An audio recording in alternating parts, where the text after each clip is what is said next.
নবী করিম সাল্লাল্লাহু আলাইহি সাল্লাতু ওয়াস সালাম এই জন্য পরিষ্কার করে দিয়েছেন, কোন আলিমান আও মুতাআল্লিমান আও মুঈনান আও মুহিব্বা ওয়ালা তাকুন খামিসা। তুমি আলেম হও অথবা আলেমের তালেবে ইলম হও, তাও যদি না পারো আলেমকে দিল দিয়া মহব্বত করো, তাও যদি না পারো পঞ্চম প্রকারের কিছু তুমি হইও না, ফাতাহলিক, তাহলে তুমি হালাক হয়ে যাবা, গোমরা হয়ে যাবা। এই বাণী প্রচার করেছেন আমার আপনার পয়গম্বর আকায়ে নামদার তাজদারে মদিনা মুহাম্মদুর রাসূলুল্লাহ সাল্লাল্লাহু আলাইহি সাল্লাতু ওয়াস সালাম। তাহলে এই হাদিসের মর্মবাণী কি? আলেম থেকে মানুষ বিচ্ছিন্ন হতে পারে না, ওলামাদের থেকে বিচ্ছিন্ন হওয়া যাবে না, ওলামাদের সাথে মিশেই থাকা লাগবে, এর মধ্যে কোনো সন্দেহ নাই। আলেমদের মধ্যে কাউকে না কাউকে আপনি আল্লাহওয়ালা বুজুর্গ হিসাবে অবশ্যই পাবেন। আপনি খুঁজেন, খুঁজলেই পাবেন। খাজা মাসুম বিল্লাহ উনি বলছেন, যদি কোনো বুজুর্গ ব্যক্তি না পাও, নিজেরা বসে বসে হালকা বানায়া, নিজেরা বসে বসে মশওয়ারা করে একজন আর একজনের কি কমতি আছে এটা মুজাকারা করো, আলোচনা করো, মাঝে মধ্যে বসো, বসে তোমাদের সংশোধনের ব্যবস্থা তোমরা করো। তাহলে কত বড় কথা মোহতারাম ভাইরা। এই জন্য আমি আপনাদেরকে বলবো, এই কওমি উলামায়ে কেরামের উদ্যোগে খালেস আলেম, আলেমে দ্বীন, সুন্নাহওয়ালা আলিম, পরহেজগার আলিম, এদের সাথে আমরা মিশে থাকবো। কাল হাসরের ময়দানে একসঙ্গে জান্নাতে যেতে পারবো। চিটা ধানের সাথে ভালো ধান, ভালো ধানের সাথে চিটা ধান যদি মিশে থাকে, এদিকে তো বাবা, চিটা ধানের সাথে ভালো ধানের সাথে যদি চিটা ধান মিশে থাকে, বাজারে বিক্রি করলে কিন্তু চিটা ধানের দাম আর ভালো ধানের দাম কি হয়? একই হয়। শনি দমকে দর্রো যে উমেদ বিম বদালা বনে কা ববখশত করিম। শনি দমকে দর্রো যে উমেদ বিম বদালা বনে কা ববখশত করিম। আল্লাহওয়ালাদের সাথে আমরা যদি মিশে চলতে পারি, আল্লাহওয়ালাদের মতো হতে পারি, তাইলে আল্লাহ পাক পরওয়ারদিগারে আলম একসাথে আমাদেরকে জান্নাতের ব্যবস্থা করে দেবেন। মুজাদ্দিদে মিল্লাত হাকিমুল উম্মত আশরাফ আলী থানভী রাহমাতুল্লাহ আলাইহি লিখছেন, তুমি আল্লাহওয়ালা হতে পারো নাই, আল্লাহওয়ালার ভান ধরো। কি লিখছে? আল্লাহওয়ালা বলতে পারো নাই, আল্লাহওয়ালার ভাব ধরো, আল্লাহওয়ালার ভান ধরো। ভান ধরাটাও একটা আমল। মান তাশাব্বাহা বিকওমিন ফাহুয়া মিনহুম। আল্লাহর পয়গম্বর বলেন, যার সাথে যার সাদৃশ্য হবে সে তাদের অন্তর্ভুক্তই হবে। আল্লাহওয়ালাদের সাদৃশ্য হওয়া এটাও একটা আমল। আল্লাহওয়ালা কেমনে খায়, আল্লাহওয়ালা কেমনে ঘুমায়, আল্লাহওয়ালা কেমনে চলে, আল্লাহওয়ালার লেবাসটা কেমন, আল্লাহওয়ালার দাড়িটা কেমন, আল্লাহওয়ালার টুপিটা কেমন, আল্লাহওয়ালার পোশাক পরিচ্ছদ কেমন, আল্লাহওয়ালার চাল চলনটা কেমন, আল্লাহওয়ালার বেশভূষাটা কেমন, এটাও যদি তুমি আঁকড়িয়ে ধরতে পারো, কাল কিয়ামতের ময়দানে তার সাথে তুমি জান্নাতে যাবা। সুবহানাল্লাহ বলেন। কাজটা সহজ না। আল্লাহওয়ালা বলতে পারো নাই, আল্লাহওয়ালার ভান ধরছো, দেখছেন? আল্লাহওয়ালা বলতে পারো নাই, আল্লাহওয়ালার ভান ধরছো। আলেম বলতে পারো নাই, আলেমের ভাব ধরছো। আলেম বলতে পারো নাই, আলেমের ভাব ধরছো, দেখছেন? ইমাম বলতে পারো নাই, ইমামের ভাব ধরেছো, ইমামের ভান ধরেছো। আল্লাহর নবী বলেন, ফাহুয়া মিনহুম, তাইলে সেও তাদের অন্তর্ভুক্ত হবে। কথাটা কি বুঝতে পারছেন?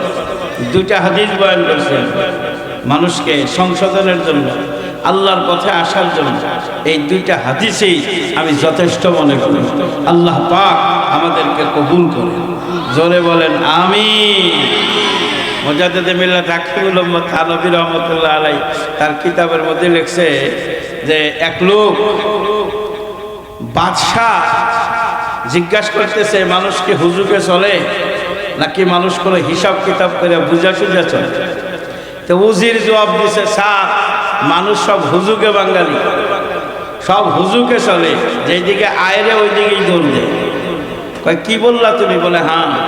কয় দলিল দিতে হবে, যদি দিতে না পারো তাইলে তোমার কিন্তু বাল বাচ্চা সহ তোমার গর্দান কাটা হবে। তো বেচারা চিন্তায় পড়ে গেছে, পরে বলছে স্যার আমাকে একটা বছর সময় দিতে হবে। কয় যাও, তোমাকে জবাব দেওয়ার জন্য 1 বছরই সময় দিবে। কয় বছর? আল্লাহর বান্দা রাজ দরবার ছেড়ে চলে গেছে বহু দূরে। ঘটনা কিন্তু বুঝার জিনিস। বহু দূরে জঙ্গলে গিয়া সারাদিন রাত আল্লাহ বিল্লাহ করে, কারোর কোনো হাদিয়া নেয় না, কারোর কোনো খানাও গ্রহণ করে না, কারোর দিকে তাকায়ও না, কারোর সাথে কথাও বলে না। পাগড়ি পুগড়ি পরা, হাতের মধ্যে তসবির দানা, আল্লাহ বিল্লাহ করে সারাদিনে কি করে। এই অবস্থা দেখা এলাকার লোকজন যা আছে একের পরে এক তার দিকে দাপিত হয়েছে। একের পরে এক গুঞ্জন ছড়েছে, অমুক পাহাড়ে একজন আল্লাহওয়ালা আছে, এত বড় বুজুর্গ, কারোর কিছু খায়ও না, কারোর নিকট থেকে কিছু গ্রহণও করে না, এবং সে যা বলে তাই হয়ে যায়। এমন গুজব উঠছে পাহাড়ের ভিতরে একজন বাবা আছে। বাবা এই সংবাদ ছড়বার পরে একের পরে এক লোকজন তার কাছে যায়। গিয়া অনেক লোক পায়াত হয়েছে, জিকির আজকার নিছে, সবাই জিকির আজকার করে, আল্লাহ বিল্লাহ করে, তসবিহ তাহলিল করে। অনেক লোক জিকির আজকার আল্লাহ বিল্লাহ করতে করতে ওলি আল্লাহ বনে গেছে, অনেক উঁচা মাকাম অর্জন করে ফেলছে, দিনদার হয়ে গেছে পুরা। এবার হঠাৎ করে ওই এলাকার যে জমিদার ছিল বাদশাহ, এই বাদশার একটা মাত্রই সন্তান, আর কোনো সন্তানাদি নাই। সন্তানাদি যা হয়েছে তা সব মারা যায়, কেউ বাঁচে না। কিন্তু একটা সন্তান আবার অসুস্থ। বাদশা চিন্তা করে একটা মাত্র ছেলে আল্লাহ পাক আমারে দিল, আবার অসুস্থ, তাহলে আমার উপায় কি? এই ছেলের কত চিকিৎসা করলাম, কোথাও কোনো কাজ হলো না। বাদশাহ খুব চিন্তা করে ছেলের চিকিৎসা করতে গিয়ে করাবো। আগন্তুক এক লোক এসে বলে, স্যার নাগবাড়িতে সুপ্রির মধ্যে একজন আল্লাহওয়ালা বসবাস করে, বড় বুজুর্গ, বড় আল্লাহর ওলি। আপনি যদি তার কাছে যান, সে যদি একটু আপনারে ফুফা দিয়ে দেয়, একটু দোয়া দিয়ে দেয়, হতে পারে আপনার কলিজার টুকরা সন্তান সুস্থ হয়ে যাবে। বাদশাহ বলে ঠিক আছে চলো। হাতি সাজায় নিয়ে বাদশাহ সুজা ওই বাবার দরবারে গেছে, লোক পাঠাইছে, যুগের বাদশাহ আসতেছে, জমিদার সাহেব আপনার কাছে আসতেছে। এবার সেই বাদশাহ পাগল আল্লাহওয়ালা, এর কলিজায় কিন্তু পানি নাই, এর কলিজায় কি নাই? পানি নাই। আরে বাদশাহ না জানি আমারে দেখে চিনে ফেলে, আল্লাহ জানে কোন অবস্থায় পড়ে যায়। এবার বসে বসে সে দিলদারে আল্লাহর দিকে দিয়া আল্লাহ আল্লাহ শুরু করে দিছে, তসবিহ তাহলিল শুরু করে দিছে। হঠাৎ করে বাদশাহ তার ওই রোডের দিয়া ঢুকতেছে, দেখেই তার কলিজায় পানি নেই। এবার বাদশাহ বহু দূর থেকে জোরাত করে বলতেছে, বাবা আমি কি আপনার কাছে একটু আসতে পারি? বলছে আসো, কথা বলা যাবে না।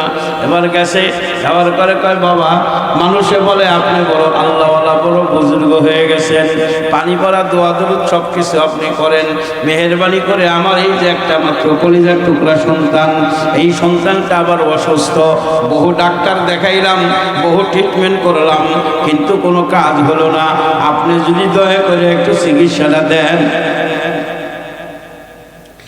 এরপরে বলে, বাবা যদি আমার এই ছেলে সুস্থ হয়ে যায়, আমি আপনাকে ওয়াদা দিলাম আমার অর্ধেক জমিদারি আপনার নামে লিখে দিব।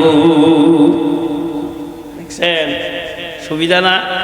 এবার কিন্তু ফকিরের অবস্থা খারাপ, সর্বনাশ, আমি তো কোনো আল্লাহ বলাও না, আমি কোনো বুজুর্গও না, আমি কি পানি পড়া দিব? আমার কি যোগ্যতা আছে? মুজাদ্দিদ মিল্লাত হাকিমুল উম্মত থানভী রহমাতুল্লাহ আলাইহি লিখতেছেন, ভাই এবার এই বাদশা পাগল, এবার বলতেছে ঠিক আছে আপনি একটু তেল দেন, পানি দেন, সবগুলা নিয়ে চোখটা বন্ধ করে আল্লাহরে ডাক দেখ, আল্লাহ আমার কাম আমি করলাম, তোমার কাম তুমি কইরো। এই বইলা পানিতে ভরিয়ে দিছে, আমার কাম আমি করলাম, তোমার কাম তুমি করো। সুবহানাল্লাহ কয় না? এই আল্লাহওয়ালা সাচ্ছে এ বলতেছে আমার কাম আমি করলাম, তোমার কাম তুমি কইরো। আল্লাহ তুমি বাদশার ছেলেটাকে সুস্থ বানায় যাও। লাভ কি গো? অর্ধেক জমিদারি এই ফকিরের নামে, এই বাবার নামে লিখে দিবে, সেখানে বসা আল্লাহ বিল্লাহ করবে, মানুষকে হেদায়েতের বাণী প্রচার করবে।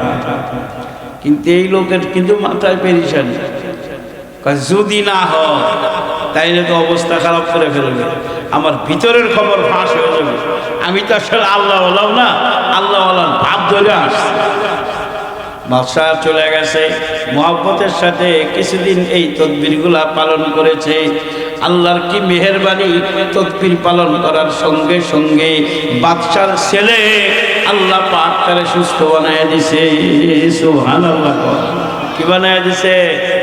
সুস্থ একেবারে। বাদশাহ কিছুদিন পর হাতি সাজায় নিয়ে আবার একমাত্র কলিজার টুকরা সন্তানকে নিয়ে বাবার দরবারে এসে খবর দেয়, স্যার বাবা এই যে বাদশাহ আসতেছে, এবার এই লোকের তো কলিজায় পানি নাই, সর্বশ্বাস না জানি কোনো ভুল হয়ে গেছে, হয়তো কিছুই হয় নাই, আমাকে তো আর মাফ করবে না। এবার সে তসবিহ তাহলিল কঠিনভাবে, তাহলিল কঠিনভাবে করে, আল্লাহ বিল্লাহ করে, একদম পেরেশান। ডাক দিয়ে বলে, আল্লাহ তুমি আমারে রেহাই দান করো, বিপদে ফেলো না গো মাওলা। এবার যখন আসছে, আসার পরে বাবারে সম্মান জানায়া সালাম দিয়া বলতেছে, বাবা আপনার কাছে কি আসতে পারি? কয় আসো। ভয়ভীতি করে আর কি হবে, আইসাই ডাক দিয়া বলতেছে, এই যে আপনার কাগজ নেন, আমার ছেলেকে আল্লাহ পাক সুস্থ বানিয়ে দিছেন, আমার ছেলে একেবারে সুস্থ হয়ে গেছে, আমার রাজত্ব ধরে রাখবার মতো ব্যবস্থা হয়ে গেছে। মেহেরবানি করে আপনার সাথে আমি যে ওয়াদা দিয়েছিলাম আর কথা দিয়েছিলাম, আপনাকে আমি অর্ধেক সম্পদ রেখে দেব, এটা আপনি গ্রহণ করুন। মুজাদ্দিদ মিল্লাত হাকিমুল উম্মাহ আশরাফ আলী থানভী লিখতেছেন, এই লোক তো বুজুর্গও না, আল্লাহর ওলিও না, এই লোক পানি ভরা দিল, তেল ভরা দিল, এর সুতা ভরা দিল, এর বিসমিল্লাহ বলে তাকবীর দিল, আর এইরকম সুস্থ হয়ে গেল। উনি লিখতেছেন, উনি কি বলছেন? আল্লাহ আমার কাম আমি করলাম, তোমার কাম তুমি করো। কথাটা বোঝার চেষ্টা করবেন। মুজাদ্দিদ মিল্লাত হাকিমুল উম্মাহ লেখেন, লোকটা আল্লাহর ওলিও না, তেমন কোনো বুজুর্গও না, সে ছিল একটা ডাকাইতের খাইলদার, ওলিয়াদারি করছিল, তাই পলাইছিল। ও বন্ধুরে আমার, এই লোকটা যখন ভাব ধরছে, মানুষ তার কাছে আসছে, আল্লাহ পাকের উপরে ভরসা করিয়া আল্লাহর নাম নিয়া যখন বিসমিল্লাহ বলে ফু দিয়ে দিছে, আল্লাহ পাক পরওয়ারদিগারে আলম তার ইজ্জত রক্ষা করিয়া তার পানি পড়ায় তারে সুস্থ বানাইয়া দিছে। সুবহানাল্লাহ বলেন। এই জন্য বলছিলাম, কুনাদ হাম জিনসে বা হাম জিনসে পরবাস, কবুতর বাজ বাবাস।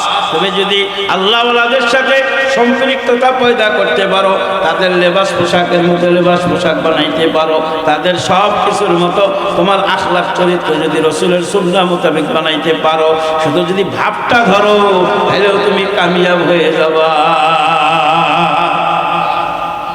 এই যে জাতির উত্তম সন্তান বুজুর্গ উলামায়ে কেরাম, তারা আমার আপনার হেদায়েতের জন্য কওমি উলামা পরিষদের পক্ষ থেকে আজকের যে প্রোগ্রাম তারা করতেছে, উলামাদের কাছে নিয়ে আসছে, উলামাদেরকে দাওয়াত দিয়ে নিয়ে আসছে।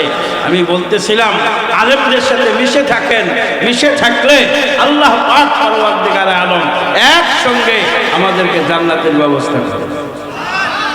কথাগুলা কিন্তু উল্টাও আছে। এই যুগে অনেক মানুষ আলেমদেরকে দেখতে পারে না, আছে না নাই? বহুত বেঈমান নাস্তিক মুরতাদ আছে, যারা বহুত বেঈমান মানুষ আছে, যারা ওলামাদের চেহারাও সহ্য করতে পারে না, আছে না নাই? বহুত বহুত বহুত। ব্রিটিশ সরকার এই দেশে যখন শাসন করেছিল, এই দেশ থেকে বিতাড়িত হইবার পরে সে বলে গেছিল, আমি এমন শিক্ষা ব্যবস্থা চালু করে গেলাম, যেই শিক্ষা ব্যবস্থা থাকলে মুসলমানের নাম থাকবে, বাপের নাম, দাদার নাম, ছেলের নাম সব ইব্রাহিম খলিল আব্দুর রহমান থাকবে, কিন্তু ধ্যান ধারণা হবে আমাদের মতো। আমরা যেমন আলিমদেরকে দেখতে পারি না, আল্লাহওয়ালাদেরকে দেখতে পারি না, ধর্মকর্ম পছন্দ করি না, এরা ঠিক সেইভাবেই ধর্মকর্ম পছন্দ পছন্দ করবে না, সেই যুগ বর্তমান যুগ। কি বলেন আপনারা? সেই যুগ বর্তমান যুগ, এর মধ্যে কোনো সন্দেহ নাই। কিয়ামত বনে আসছে, মানুষ ওলামাদেরকে ইজ্জত করে না, ওলামাদেরকে মহব্বত করে না। কত লোক যে আছে ওলামাদের সমালোচনায় ব্যস্ত। আমি আমার ভাইদেরকে বলবো, এই পথ পরিহার করেন, হেদায়েতের পথে চলেন। এই দুনিয়ায় দুনিয়া না, এরপরেও দুনিয়া আছে, এই দুনিয়ায় দুনিয়া না। কি কর? यहाँ हम सब मुसाफिर है, कोई आगे रवाना। यहाँ हम सब मुसाफिर है, कोई आखिर ठिकाना। कोई आगे रवाना है, कोई पीछे रवाना। चल मुसाफिर बन का छुरी, सफर तेरा है बड़ी। गंज के दरिया में कश्ती, मौज तूफान है मजीद। देख लो ऐ कश्ती बानो, कश्ती अपना देख लो। गहराई दरिया के अंदर कश्ती डूबना जाने दो। এই দুনিয়াটা একটা সাগর, এই সাগরে একটা নৌকা দিয়ে পাড়ি দিতেছি আমরা। এই নৌকার মধ্যে যদি পানি উঠে তাহলে আমরা ডুবে মারা যাব, আমাদের সফর কমপ্লিট হবে না। এই জন্য এই দুনিয়া একটা নৌকা, এই নৌকার মধ্যে আমরা সফররত অবস্থায় আছি। নৌকা দিয়ে চলতে হবে, দুনিয়া লাগবে, দুনিয়া ব্যবহার করা লাগবে। টাকার প্রয়োজন আছে, পয়সার প্রয়োজন আছে, অর্থের প্রয়োজন আছে, আছে না নাই? অর্থ ছাড়া চলবে? এই ওয়াজ কেউ করে না যে অর্থ ছাড়া চলবে। অর্থ ছাড়া চলে লবণ পাবেন কই, ডাল পাবেন কই, কাপড় পাবেন কই, ঘর পাবেন কই, বিবি বাল বাচ্চার খরচ কুলাবেন কেন? অর্থ লাগবে। আলেমরা কি বলে? হালাল পথে লাগবে। কি পথে? হালাল পথে লাগবে। কোটি টাকা ইনকাম করো, আপত্তি নাই, ইবাদত হবে, সওয়াব হবে, ওসমান গনির সাথে তোমার হাসর হবে। কারণ আল্লাহর নবী বলছেন, আত-তাজিরুস সাদুকুল আমিন মা'আস সিদ্দিকিন ওয়ান নবিয়িন ওয়াশ শুহাদা ওয়াস সালিহিন। সঠিক ব্যবসায়ী, সত্য ব্যবসায়ী হাসর করবে নবীদের সাথে, সালেহিনদের সাথে, শুহাদাদের সাথে। কত বড় কথা! এজন্য টাকা কামাও, কামাইতে নিষেধ নাই, কিন্তু ইনকামটা হালালভাবে হতে হবে। তদরূপ ব্যয়টাও হালালভাবে হতে হবে। ইনকামটাও সবচেয়ে বড় বুজুর্গকে খুব তাহাজ্জুদ করে, খুব ইশরাক করে, খুব আওয়াবিন করে, খুব জিকির আসকার করে না। সবচেয়ে বড় বুজুর্গ ওই লোক যার ইনকাম হালাল, যার ইনকাম কি হালাল। হালাল হালাল ইনকাম না করে জিকির আসকার করলে, অবৈধ টাকা দিয়া জামা কাপড় বানাইলে, জুব্বা বাকরি বানাইলে, আর যায় নামাজ কিনা নামাজ পড়লে, ওর মধ্যে সেজদা দিলে নামাজ কি হবে না? তখন ইত্তাকিল মাহারিম, নবী বলছেন হারাম থেকে বাঁচো। কার থেকে বাঁচো? তখন আবাদাল্লাহ, তাইলে তুমি সবচেয়ে বড় ওলি আল্লাহ হইবা। সবচেয়ে বড় ওলি আল্লাহ। এই যুগের জুনায়েদ বাগদাদী, এই যুগের বাইজিদ বোস্তামি, এই যুগের আল্লাহর ওলি তুমি হইবা। হারাম থেকে বাঁচো। কিসের থেকে বাঁচো? কষ্ট করা বড় কঠিন, মানা যে কত কঠিন, মানা যে কত কঠিন, কল্পনা করার মতো নয়। বলি আপনার, একজনে ঘুষ খায় না, ঘুষ খাওয়ার চান্স পায় না। সুদ খায় না, সুদ খাওয়ার চান্স পায় না। আর একজনে পায়া খায় না। কে? আল্লাহর ওলি। যেই লোক পায়া খাইল না, আর এক লোক পাই না খাইব কি? কথাটা বুঝলেন? আর এক লোক পায়, পায়াও খায় না। এই হলো সবচেয়ে বড় আল্লাহর ওলি। চোখ আছে, হাত আছে, জবান আছে, কান আছে, গুনাহ করার সুযোগ আছে, কিন্তু হাতকে দিয়া গুনাহ করে না, চোখ দিয়া গুনাহ করে না, কান দিয়া গুনাহ করে না, জবান দিয়া গুনাহ করে না। এবার সুযোগ থাকার পরেও গুনাহ করে না। ওই লোকটা বড় আল্লাহর ওলি। ওই লোকটা বড়। কেউ যদি বলে আমি জীবনে সাইকেল অ্যাক্সিডেন্ট করি না, পরে খোঁজ নিয়ে দেখা গেল সাইকেল চালাই না, সাইকেল চালাইবার জানি জীবনে কয় মোটর সাইকেল অ্যাক্সিডেন্ট করি নাই, খবর নেই দেখা গেল সে মোটর সাইকেল চালাইতেই পারে। এইটা তার কোনো বুজুর্গি না, বুজুর্গি হইলো সাইকেল চালায়, মোটর সাইকেল চালায়, তারপরেও সে অ্যাক্সিডেন্ট, অর্থ সম্পদ নিয়ে খেলায়, এরপরেও সে হারাম খায় না, দুনিয়া নিয়ে খেলায়, এরপরেও সে হারাম খায় না, হারাম গ্রহণ করে না। এই লোকটা আল্লাহ পাকের জবরদস্ত বলি আল্লাহ, সুবহানাল্লাহ বলেন। এরম লোক হয়তো বর্তমান যুগে কঠিন। অফিসে যাইবেন, আদালতে যাইবেন, আমরা তো কিছু পাইয়া থাকি, দাড়িওয়ালা টুপিওয়ালা কি পরহেজগা 50,000 টাকার বান্ডিল নিয়ে জহরের নামাজে দাঁড়া, টেরা দেন মসজিদেই না, আবার কয় কি কাগজের আমি গুনে নিলে এটা কি করে নেয় না, কথা কয় না।